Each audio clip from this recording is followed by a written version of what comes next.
Hello everyone, সবার কি অবস্থা? আসলাম আরেকটা ছোট্ট ভিডিও নিয়ে। তো সেদিন হচ্ছে একটা ফ্রেন্ডের বাড়ি আমাদের দাওয়াত ছিল। আর দাওয়াত যেহেতু খালি হাতে খাবো না, একটা গিফট আমাদের দরকার ছিল, এই জন্য হচ্ছে আমরা দুজন চলে গিয়েছিলাম গিফট কেনার জন্য। আর দাওয়াত কিন্তু আমাদের ফ্যামিলি সহকারে ছিল না, আমাদের দুইজন ফ্রেন্ডের ছিল। আমরা দোকানে যে হচ্ছে অনেক ধরনের জিনিসই দেখছিলাম, এই কাপগুলো অনেক কিউট ছিল। এন্ড দেন আমরা হচ্ছে গিফট কিনে চলে আসি জুতার দোকানে।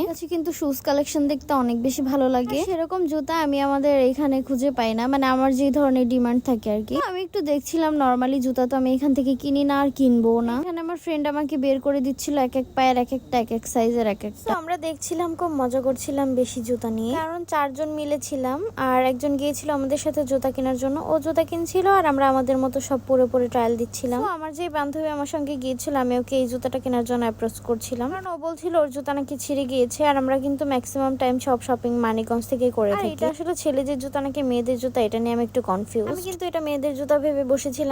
দেন আমি একটা টিকটক ভিডিওতে দেখি একটা ছেলে এই জুতাটা পরে নাচানাচি করছে। দেন আমি শিওর হই যে এটা আসলে ছেলেদেরই জুতো, কিন্তু মেয়েদের সেকশনে গেল কিভাবে, এটাই আসলে আমার চিন্তা। যাই হোক, এখান থেকে জুতা মুতা দেখে বাসায় গিয়ে গোসল টোসল করে রেডি হয়ে বের হয়ে গেলাম। আমি পরে নিয়েছিলাম আমার 3 বছর আগের একটা জামা, যদিও তখন এই জামাটা আমার গায়ে একটু ঢিলা হতো, কিন্তু এখন এইটা আমার গায়ে একদম টাইটলি হয়ে গিয়েছে, কারণ অবশ্যই আমি আগের থেকে একটু বেশি কুতুকুতু হয়ে গিয়েছি। দেন আমরা চলে আসি আমাদের ফ্রেন্ডের বাসায়। দাওয়াতটা মূলত ছিল হচ্ছে আমাদের বান্ধবীর ছেলে হয়েছে তার জন্য, মানে বাবু হওয়ার পর হচ্ছে আজকে 23 দিন পূর্ণ হলো, সেই উপলক্ষে এই অনুষ্ঠানটা আয়োজন করা হচ্ছে। আমরা খাওয়া দাওয়ার জন্য বসে গেলাম, কারণ যেহেতু দুপুর হয়ে গিয়েছিল আর বৃষ্টি বৃষ্টি একটা ভাব ছিল, সেজন্য হচ্ছে আমরা কোনো দেরি টেরি করিনি, একদম খাওয়া দাওয়া করে বের হয়ে গিয়েছিলাম। বান্ধবীর বাসা কিন্তু এলাকাতেই ছিল, বেশি দূরে না। তারপরেও মানে বৃষ্টি নামলে আসলে অন্য কোথাও ভালো লাগে না, এই জন্য হচ্ছে আমরা তাড়াতাড়ি করে খাওয়া দাওয়া করে বের হয়ে গিয়েছিলাম। আর খাবারের মেনুতে ছিল হচ্ছে বিরিয়ানি, দই আর সালাদ। আর বিরিয়ানিটা কিন্তু অনেক টেস্টি হয়েছিল। ভিডিওটা এডিট করার সময় কিন্তু আমার আবার খাবারের কথা মনে পড়ে গেল,